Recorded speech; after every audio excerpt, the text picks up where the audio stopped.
দীর্ঘদিন পরে এটা কমপ্লিট হলো।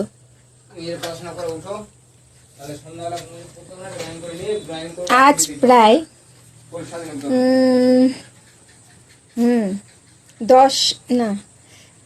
7-8 বছর পর আজ প্রায় 8 বছর পর আমার এটা কমপ্লিট হলো।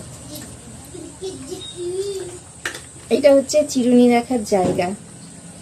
আমি চেয়েছিলাম এখানে একটা ঘর টাইপের বানাতে, যেহেতু আমার এটা কম আছে জিনিসটা, মানে বেশি সুতো ছিল না, তো এখানে কোথায় যাব নিয়েও সুতা সচরাচর আমি কালিয়াগঞ্জে কোথায় পাওয়া যায় তাও জানি না। যাই হোক, যা ছিল তাই দিয়ে বানিয়েছি। পেছন দিকে ফোল্ড করে দিয়ে এটা এই জায়গাটাতে চিরুনি রাখার জায়গা করে দিয়েছি।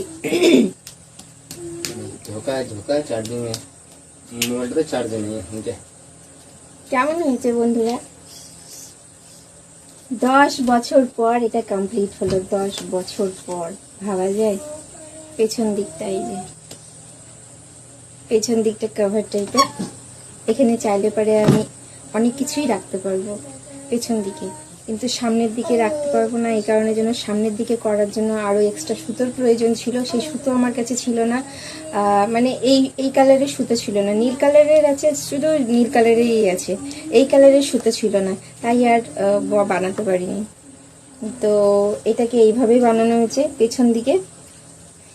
দাঁড়াও, তোমাদেরকে আরও কিছু দেখাই।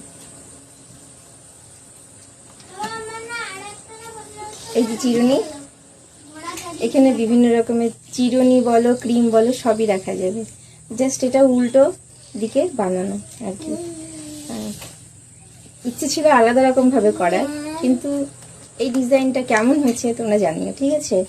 ব্যবহার করতে হলে এখান দিয়েও রাখা যাবে, এখান দিয়েও রাখা যাবে। স্ট্যান্ডে এভাবে ঝুলিয়ে নিয়ে পেছন দিক দিয়ে তো নেওয়া যাবে না চট করে, তো সাইডে জায়গা রাখা, এই সাইড থেকে এইভাবে বের করতে হবে। এইভাবে বের করে নিয়ে তারপরে ইউজ করতে হবে। তো কেমন হয়েছে বন্ধুরা? এত দিন পরে এটা কমপ্লিট করলাম, কেমন লাগছে দেখতে এটাকে? এক সময় ছিল এগুলো নিয়েই আমি ব্যস্ত থাকতাম, আমার হাতের কাজ করতে এত ভালো লাগতো। সেই সময় একার ব্যাপারটা আলাদা ছিল, এই কারণের জন্যই যে সেই সময়তে বাচ্চার ঝামেলা ছিল না, বাস আমি আর আমার হাজবেন্ড ছিলাম। তো ও সকালবেলা উঠে ডিউটিতে চলে যেত, রান্না বান্না করে ব্যাস আমি ফ্রি থাকতাম। তো এগুলো বসে বসে বানাতাম। এইটাই শুধু নয়, কিন্তু বেশ কয়েকটা জিনিস বানিয়েছি, কিন্তু এটাই লাস্ট স্মৃতি আর কি।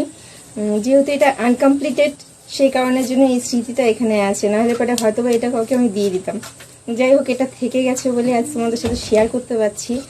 তো আমার হাতের এই কাজটা তোমাদের কেমন লাগলো একটু কমেন্ট করে জানাবে।